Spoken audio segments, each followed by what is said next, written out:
So my name is José Miguel Neves Leão de Campos. It's a very long name in Portuguese, and I am a senior software engineer here at Qt Group. I've been working in Testcenter for over 2 years, and give me a second. Of course, there's always issues. For today's agenda, I will talk a bit about Testcenter. I will give some introduction to it. Hopefully, it might fill some gaps in that you are not aware from Testcenter. I will also talk, of course, about the result reporting API and how it can help you in your testing needs, and integrating with other tools apart from Squish. And then talking a bit about how we can use that result reporting API in Python. So in this situation, I'll demo PyTest, and we'll talk also about the robot framework. These are, I think, two of the very well-known Python frameworks to tests. And then I'll do a demo with PyTest. So what is Testcenter? So it's a website that we can have a centralized test results. So we can browse, store, analyze our test results there. We can have the printable reports, graphs, and so on. We can also do some test management. So now we can see this is something that we added this year to create test plans. So for you, create a list of tests and for each situation that you might need. And it's also a way to integrate with other third-party tools, such as Jira and so on, which we'll discuss a bit further. So for the test hierarchy, here we can see, for instance, that we can see all the test suites that are in this current project and all the test cases, as well as a description for of what it should do. This, of course, it's very customizable, not only from Squish but inside of Testcenter. We can also see the manual tests in here. We can create them. You can create your own specification, your own steps. This is also allows to use the Markdown language to have a bit more stylized for your description and even your expected results. And then, of course, after creating those manual tests, we can execute them. So the tester would see this interface where he will go through the steps of the manual test, and then, of course, click on pass or fail depending on the situation. It, of course, allows the user to add a description to what actually failed, and if it needed, when passing, we can also add some more information. It might need an extra value for you. If it depends on your needs. So the test plan, as we discussed, it's a list of tests. So, for instance, in this example, we have the release tests. We have a description to give the context about this test plan. And then since it's a release test plan, then we have all the manual tests and all the tests in all the configurations. So for instance, we have Windows, Linux, and Mac, so that we are sure that our tests run in everything that we're supporting. We first can create test plan templates so that we can then reuse them in test plan executions. So another feature that we did add this year was automatic test execution. So by creating a link from Testcenter, so we can configure some Squish server addresses as well as their capabilities. Testcenter can execute your tests for your Squish tests for you. So it will try to run the tests that you already added in your test plans, and if it finds a server that with the correct capabilities, then it will execute them, and of course report the results directly to Testcenter, as well as seeing all the progress and results of these tests in the test plans. So this is a more or less of what Testcenter is looking for, trying to ask for scheduled tests, seeing if there's an available Squish servers, if it has the correct capabilities, and like I said, execute them and then retrieve the results.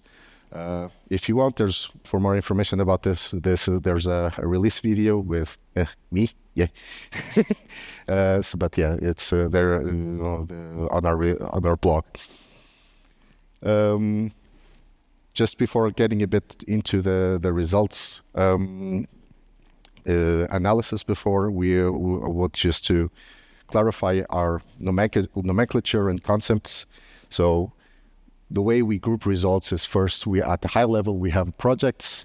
So this is how we separate our tests and test results. It doesn't make sense to have different modules showing test results from one module showing in another, and that's why it's here. When running in different configurations, then you have the batch. So all of the test results of all of the configurations are all aggregated in a batch. So for instance, here we can see that we have a batch. That's like, for instance, a nightly run that's running. Then the report, which is how we differentiate the different configurations. So in this case, we'll have for the operating system Windows and the operating system Linux. And the way we do that configuration is by using labels. So this is how Testcenter knows what configuration you are using. So this is our explore view. So this is the main view to explore a batch. So right now it's this weird name, but here we can see that it's running these test screen, room activation, so on and so forth in Windows, Linux, and Mac OS, and we can see exactly where it is failing. And by clicking one of these small crosses, we can go inside of the event log and go directly to the logs and see what's happening. In this situation, we actually are fortunate that we have screenshots and even a video recording of the tests that can be seen inside of Testcenter. And if configured, we can even go into the test source code to just verify where these errors occurred. Another form of analysis for the tests is the sunburst. So if you just want to have a very high level of what are the tests that are failing, you can go, so for instance, the suite thermostat, the test, and it gives you a very indicative way to go into it. And of course, you can click on it and go into the events to do some more analysis. We also have printable reports. So this is, I think, we made it mostly for archival reasons, for either audits or certifications. Printing that explore view with a table. Sometimes, if it's a small table, then it's kind of printable. But if you have 150 configurations and 10,000 tests, then having everything in a printable report, then that wouldn't work. So we have this view for you to create either a PDF or just print everything on paper. We also support code coverage with the Cocoa tool. Here we can see that we have the tests and their respective code coverage, as well as the aggregate of all of that. So here on top, and by clicking on a specific, we can see exactly the code coverage of that test, and even the source on the source file on what has been covered and what has not on that test. As well as we can change the type of coverage that we are looking for. For instance, we can look at decision coverage and then even click on ifs, then see the truth table of which of the decisions inside of that if was covered or not. And finally, we also have our integrations. So one of the ways we want to help integrate with other tools is by connecting our tests with other tasks or elements from other third-party tools. So in this situation, we have Jira. We have several tasks from Jira that we imported from Jira, and we are doing the association of, so the suite thermostat to this syntax task. And one of the ways that this also improves is that we can push the results of these of the current batch to Jira, for instance. And in case of Jira, it would reopen the task for you. You can also open Jira tickets directly from Testcenter. And by doing that, we also create a link in the description to go back into the Explore view too, so that the developer would know exactly what's happening, for instance. We also offer more integrations. Right now, these are some of most of our integrations. So Jira, Polarian, TestRail, X-Ray, and Zephyr. X-Ray right now, it's only on-site, but we are going to offer it. It's on the roadmap to be the X-Ray cloud to be also supportive for us. So again, it would be the same interface, and we would just create again an association between the elements that are in these tools with the test results that is in Testcenter. So how do we upload the results to Testcenter? So there's two categories, I would say. So one is after the test execution. So you would collect your test results, and then you can either upload it through the web form. So this means going to Testcenter, click the upload, and push it, upload the test result files. We also package our Testcenter with Testcenter command. This is a command line tool, so to help you also integrate it into your CI. So by just calling Testcenter commands, and then, of course, the parameters of where Testcenter is, which project, and batch name and configuration, for instance, will then upload the results to Testcenter command. And in the same form, but instead of being a command line, we have our result upload API, which will be uploading using an HTTP request to, again, upload the test results files directly into Testcenter. We also support real-time reporting. So this means that we have ReportGen for Squish. This is a protocol that it's only available for Squish, but in an open fashion, we want to create something, and this is the big topic, of course, for now. It will be the result reporting API, where you can create all of the test suites, test cases, and all the events in real time from your own application. So if, for instance, your application does not support JUnit or you're not using Squish, then this is also a possibility for you to integrate with Testcenter. So the results reporting API. So we have, of course, some documentation that you can in our documentation website. It's open for everyone, so it's if you want to check it out, it's of course has the results reporting information as well as everything else about Testcenter. The main endpoint for the results reporting API is your URL /upload/ and then you can create elements with post requests. And by elements, we have the test suites, test cases, features, scenarios, steps, sections, and events. And the reasons we use these names is mostly because of the Gherkin Gherkin language. Some of you might know from Squish. It's available for the BTT testing. And we could use the same nomenclature as Gherkin. So as you can see, features and then scenarios. Each of these lines would be the steps. And then, of course, behind the steps, there's actually code that needs to execute these steps. And there you would have where you have your verification points and your logs, which would then be, for instance, translated into events. Okay? Sure, why not? Is it possible to add with scenario outlines? Yeah. In test cases, you can reports as well. As far as I understand, Yes. We also now did tests with a lot of different scenarios. Mm-hmm. This did a lot to handle it. Yeah. Yeah, it's been So again, so this is just what you actually add to the scenarios is up to you. So we offer it so that it's very open, and you can of course programmatically while adjusting to your needs to go to, okay, this is the data, this is the scenario with this data that's currently running, and with that, for instance, the correct scenario will be created in Testcenter. But yeah.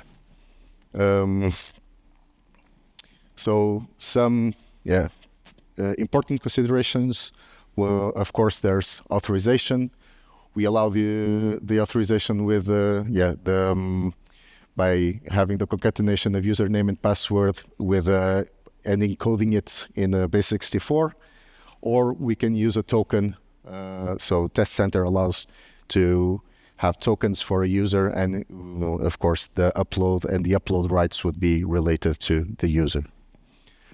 Hierarchical reporting. So this is one of the most important parts of it, is that we have to always create the elements and attach it to a certain parent, apart from the test suites, which is the highest level, of course. This means that we always have to, when creating elements, we have to always reference the parent. And unfortunately, we do have to a limitation that we only can create an element on the last element created, so on the hierarchy, on the parent hierarchy. So this means that if we have let's say test case 1, we keep on adding events, and as soon as we create a test case 2, it's no longer possible to add more events to test case 1. Okay. So the reports, like we said, that are what can handle your configuration, are created automatically by creating test suites. So Testcenter will try to find a configuration for you. If there is already a report in that batch with the same configuration, then it will add that suite to that specific report. Or when you create a suite that doesn't have a report, the report ID will be returned to you, and you can also, reference it yourself in your code. We also have the particularity that everything returns a run ID, and run ID is basically the name of the ID of the current element.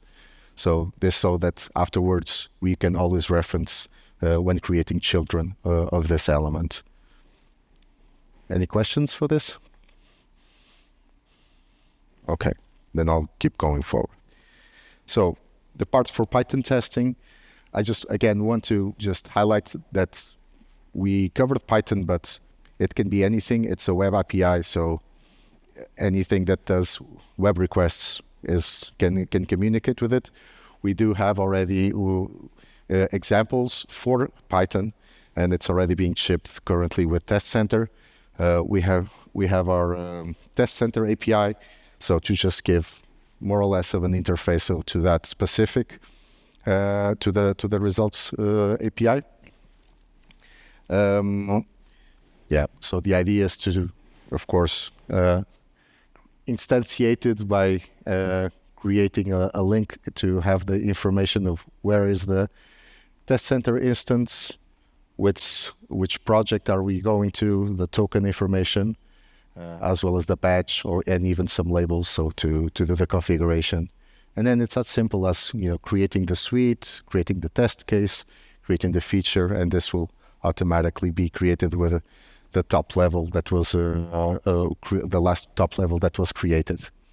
And of course we have the events, and the events can have either pass, fail, can be attachments also, and even verification points with screenshot comparisons.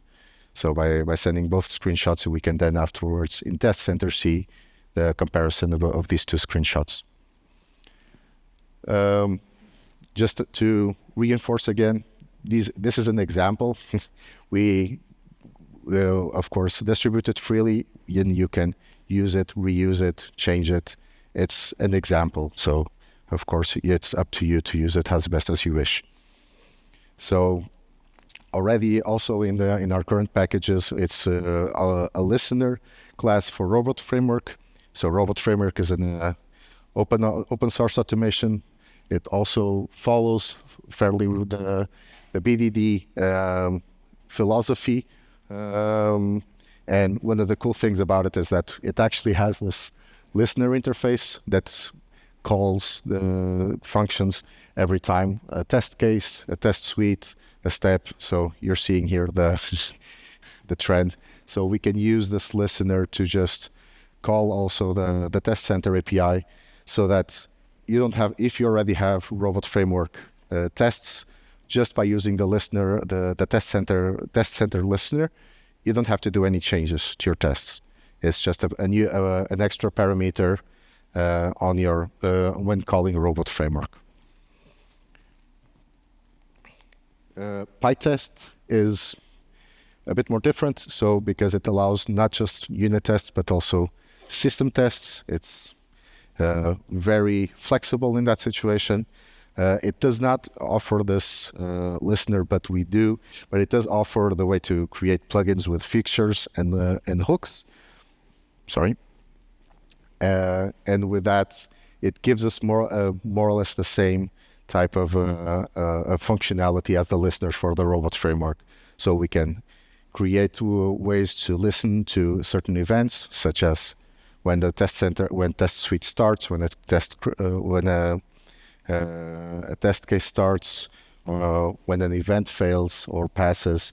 So, and by hooking that with little to small changes to your tests, again, it can be integrated into Testcenter, and all the results are uploaded to Testcenter.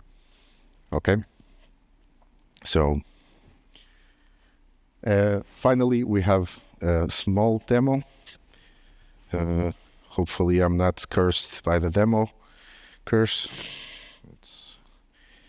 Let's see.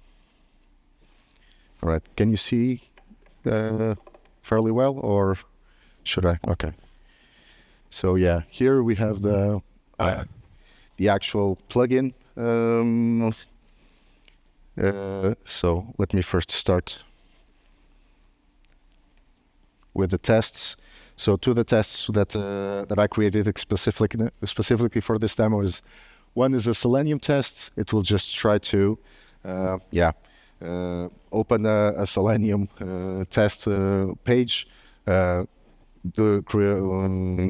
a bit of text, click the button, and then we will see if we received the correct message. Another test that I also prepared is a way to check all of the assertion types that PyTest has. So by equal assertion, not equal, if it's in an array, So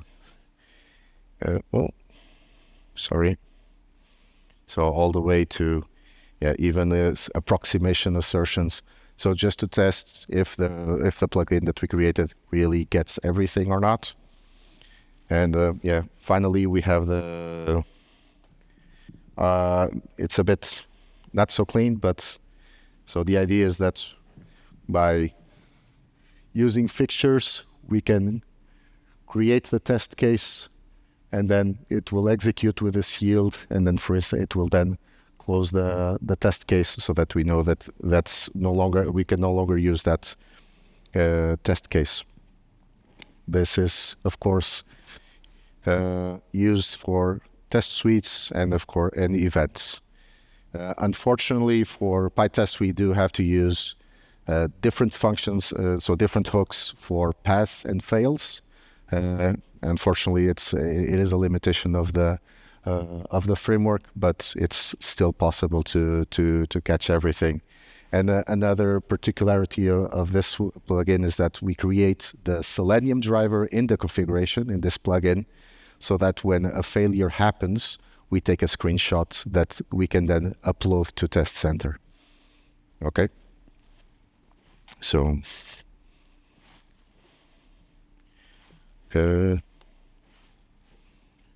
here is PyTest running. This is the Selenium just submitting, everything is here. And then if we go now to Testcenter, so if we refresh, so now we have our results here in this PyTest. Oh, some reason is there, but some of you might have seen already the demo data there. But yeah, and if we go here, we can see that we have our two files that we executed, as well as the results. And in the case of the Selenium, for instance, we can see that there's a typo there, and that even you can check the screenshot that this plugin already took. So, of course, there's a typo that we can fix, of course. Oh, sorry. And for the all assertions, we can see also so let's put now it's just showing the failures, but we can see that has all of the assertions here as a pass and fail, pass, fail, pass, fail. This is of course on purpose to just again test everything that if it's catching and uploading to Testcenter correctly.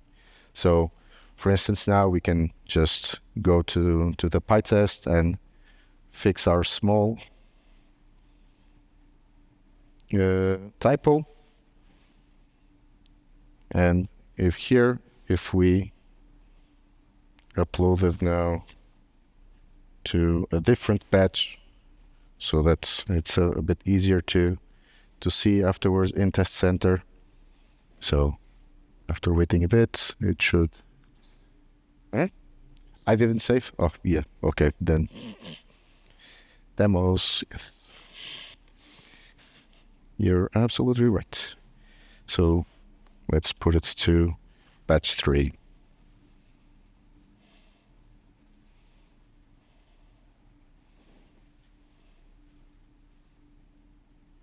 All right. And now, if we go back to the dashboard, sorry, it's a bit confusing doing these things here. So now we can see that we have all the three batches, and now Selenium, of course, it's a pass as expected because all right. That's really that much about it. Do you have any questions about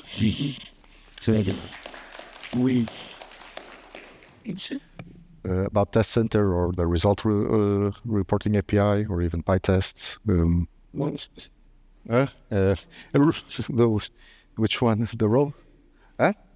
Pretty often use behaviors to come of your. Okay. So sorry. We pretty often use behaviors cucumbers D framework in Python. So if they have listener as well. So if you could here implement this one too, this will be great. It's again, if it has listeners, then I'm sure that with the robot framework listener, it should be a fairly simple conversion from one to the other. And yeah, again, as you've seen, it's also interesting that so we first decided to use the same format as our report gen. So we use the URL with the queries for all of these labels. But again, this is something that, as an example, of course, you can, instead of using that, change the Testcenter API to in Python to, instead of using the URL, to just use parameters to just make things a bit easier for you if you want. But thank you. Any other questions?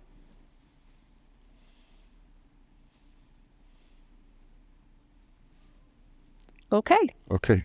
What? Okay. Oh, it's fine. Yeah, Go for it. We're here for it. just to understand, so we have the test center. In the test center, we can manage the manual test cases and we can manage the automated test cases, or we can see the results. Is it possible to map to do both? So for some scenarios, we have automated test cases for specific customers, for specific projects, and we also automate them. And in specific cases, we want to execute them manually to have a better look on it, or we execute it in a nightly regression automatically. And this is the question: can I match this one? So if I see the results in the test center, can I also jump to the manual test case? Can I map it directly to the manual test steps? Is it possible to assign this kind of results to the specific test steps? So from what I'm understanding is that, for instance, you want like a test plan that uses manual tests and automated tests, for instance. Is that something? Okay, then yes, definitely is something that we now provide with our test plans. So your test plans, you can create a test plan specific for a client with specific tests that you want to use, with both manual and automated tests. So, and inside of the test plan execution, you will then see the progress and the result of both automated and manual, and even the distinction if it's a manual. And it's also possible to assign people to manual tests, and if you see that the progress is still 0, you can, give them a warning. Yep. This is something we definitely need for, especially for large projects. So of course, if you have a really big amount of regression test cases, and part of them are not automatable, and you need to test them manually, especially for user acceptance tests, that is pretty needed in a lot of projects. Yeah. And so with the test plan execution, when you upload your results, it will match the batch that you were using and use the configuration that you used on the test plans. And as soon as you upload the results, the progress will also be visible in the test plan. So, and you can immediately see, okay, this is 100%, it's a pass, or it's a failure, and this is still missing. This can all be visible inside of the test plan execution. Perfect. Thank you. No problem. So if there are no more questions, then I'd say we are at the end of the session, and we'll meet again after lunch here. I think the next talk is at 13:45. Thank you. Thank you very much. Thank you.